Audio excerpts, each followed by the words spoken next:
the things you wouldn't necessarily think about paleontology is that you get to know adhesives very well.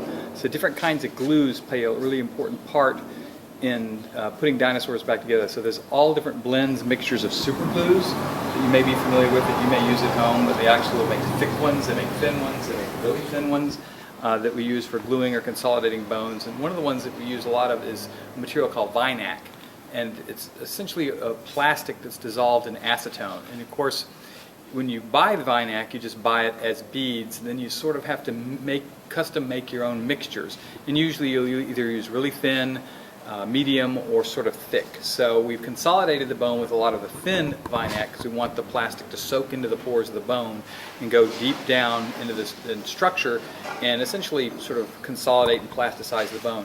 Then we'll actually glue parts of the bone back together, and what we're using with that is thicker Vinac. So one of the ways that you can tell is a simple, they call it a finger test. It's nothing fancy. So you just put a drop on your finger like that, and then you start doing it like this. And that, at the fourth time on that one, it started making these little strings.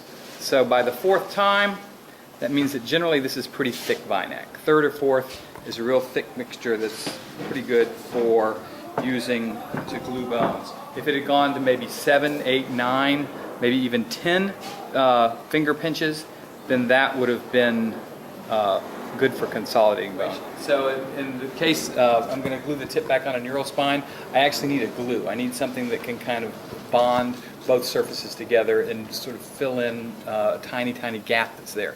So I've already consolidated both sides with a very thin mixture where it's soaked down into the pore structure of the bone, and now that that's saturated, I want to go back with the thicker stuff and tack it down.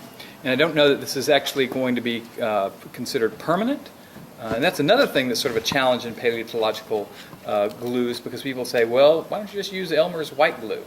You could, but the trick is when you're doing paleontology that anything you glue, you have to be able to unglue. And Elmer's is one of those things that you can't break the glue down.